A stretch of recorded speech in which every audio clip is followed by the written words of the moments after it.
Hi folks, I'm Marcel and you are watching The Pulse.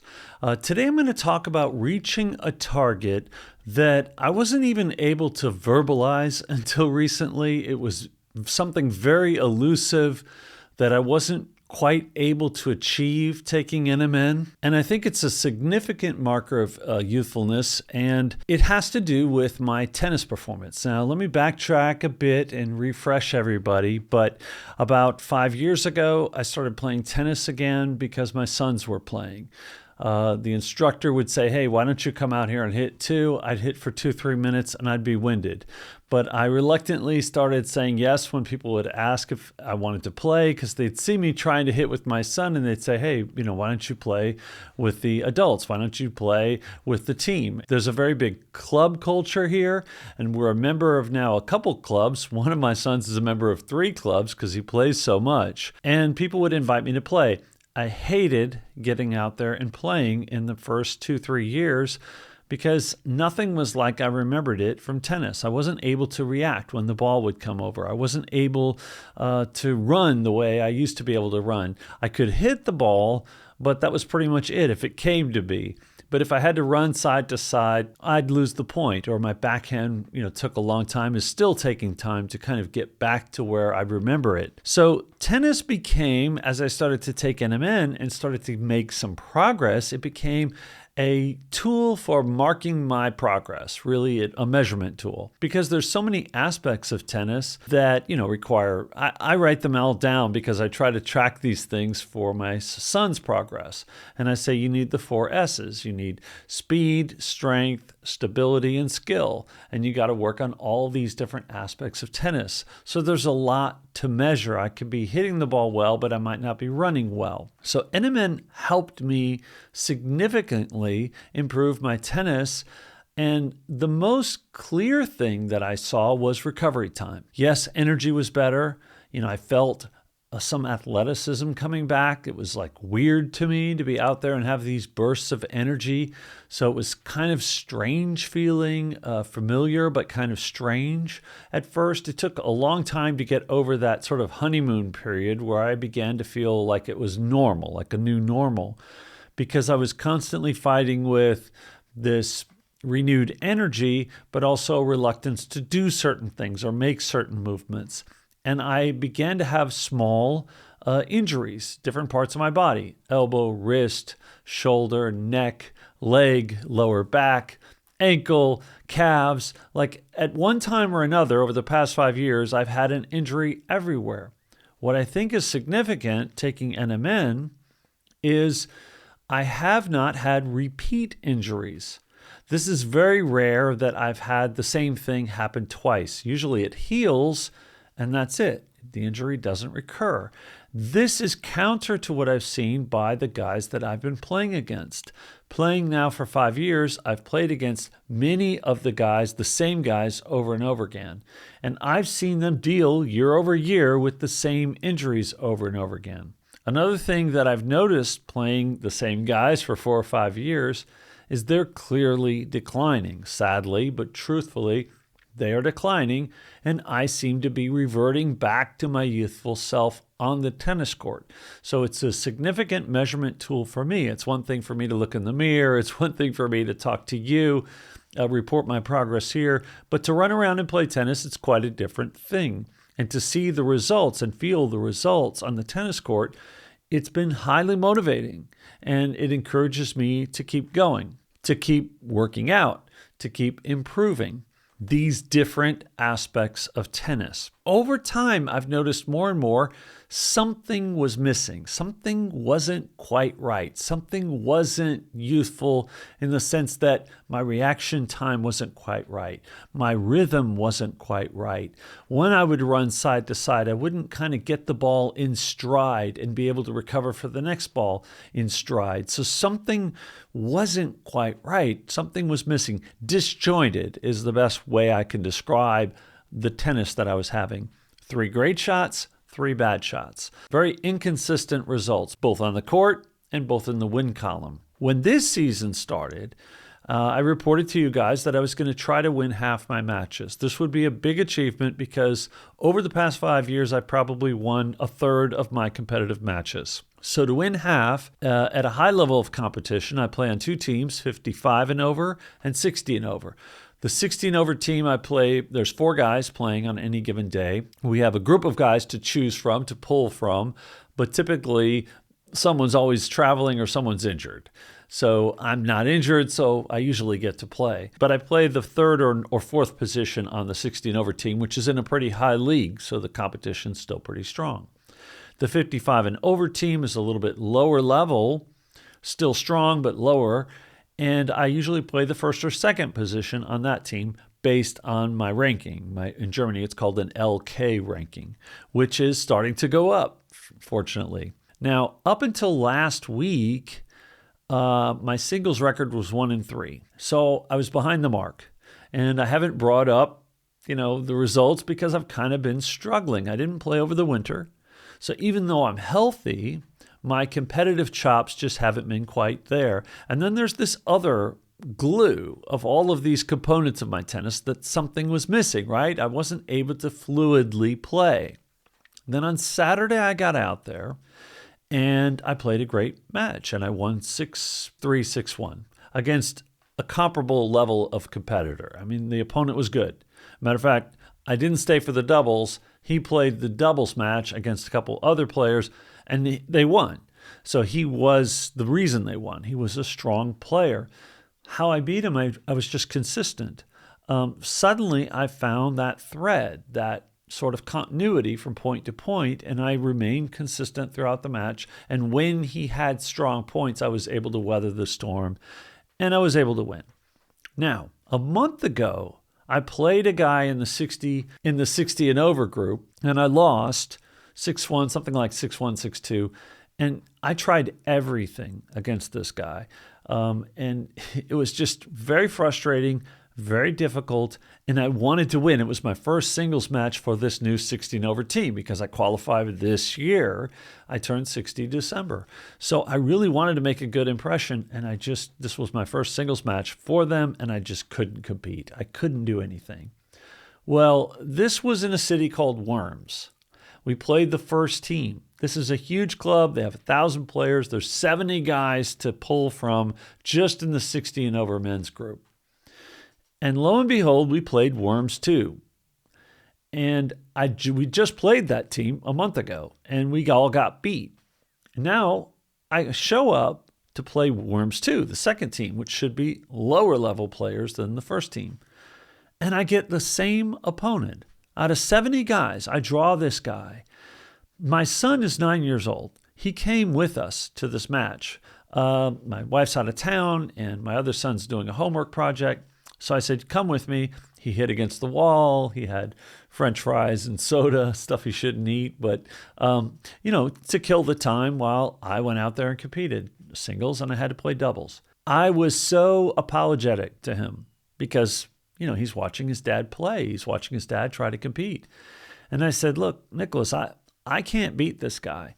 I tried a month ago, and I'm sorry. I know you want your dad to win, but he just dismantled me in every way, shape, and form. He hit winners constantly. I barely could win 3 games.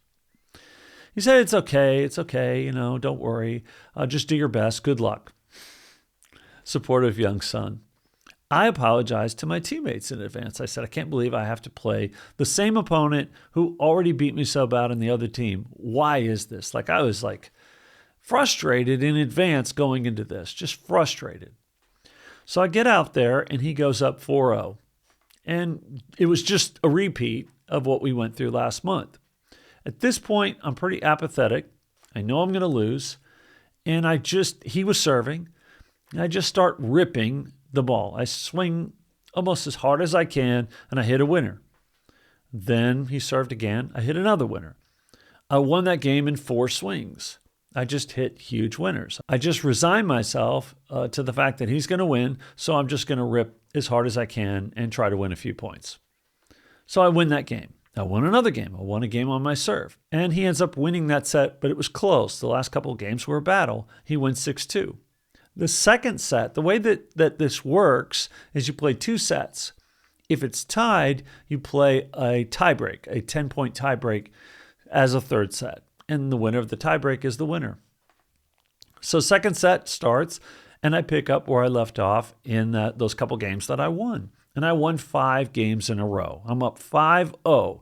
At this point, all the other matches are done at this moment. We haven't started doubles yet. And so we had about 15 guys watching. We had some people that they knew in their big club. We had my whole team, and they're clapping. They're clapping for him. They're clapping for me.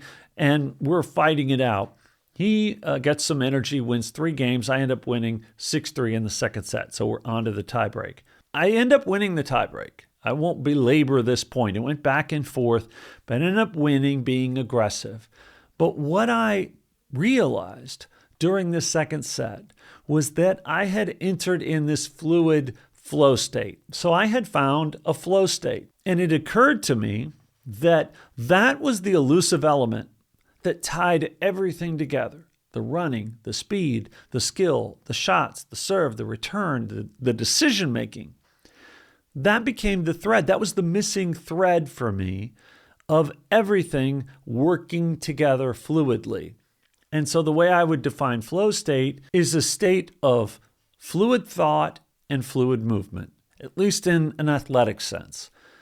One point leading to another, playing the points through to their natural conclusion, not giving up, not stopping when I hit a big shot, but getting ready for that ball to come back, which this opponent was able to do over and over again. He'd hit difficult shots back. I just had to be ready for the next shot. So we had a competitive match that I won, and then we played them again. Of course, I had to play this same guy again, and we beat him in doubles too. It was close, but we beat him in doubles. And so I left there realizing that I had found something that had been elusive for the past 5 years, an element of youthfulness for me, which was a fluid state of thought and movement, not thinking, but making decisions and doing them, right, in a fluid manner. So I made a decision to hit the ball harder. I also hit some very soft drop shots. So I hit the ball hard, I'd hit the ball soft, I'd hit the ball hard again. I moved from side to side. I was making decisions in a fluid manner and executing them the same way.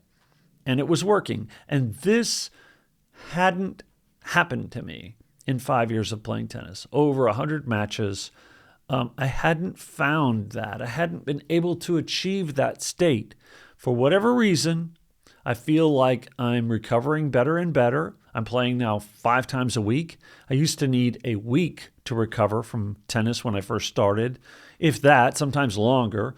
Now I'm playing 5 times a week, either matches or competitively in practice. And keep in mind, my son, my 13-year-old son, can beat me now. He's very competitive. So just playing with him is like playing a match. So I found that flow state. I didn't even know how to verbalize what it was that was missing. But the term just came to me. I think I heard it recently, and it just came to me when I was experiencing it. When I was experiencing that steady movement, not thinking, not being afraid, a bit apathetic, not really worrying if I lost a point or lost a game, but just keep going. Just stay in that flow. I have a theory why flow state is not talked about more, and I think it's because things that are cognitive in nature, things like meditation, positive mental attitude, visualization, these types of things are sort of laughed at, by the general media and the general public at large, right?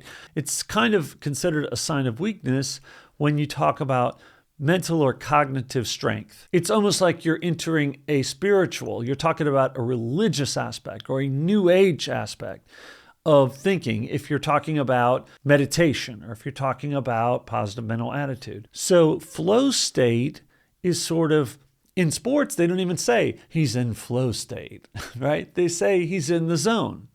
But it's the same thing. When a player's in the zone, he's experiencing flow state, which is a more productive state of performance. Some people say, some studies have shown 5 times more productive when you're in flow state, when you're in a steady state of thinking, not starting, stopping, but steadily in the moment, when you're present, when you're in the moment. Another reason I think it's not talked about, besides the stigma of mental health, is there's no win for broadcasters or advertisers, really. There's no win to it. Why would we talk about people being more productive when we want them addicted to our content?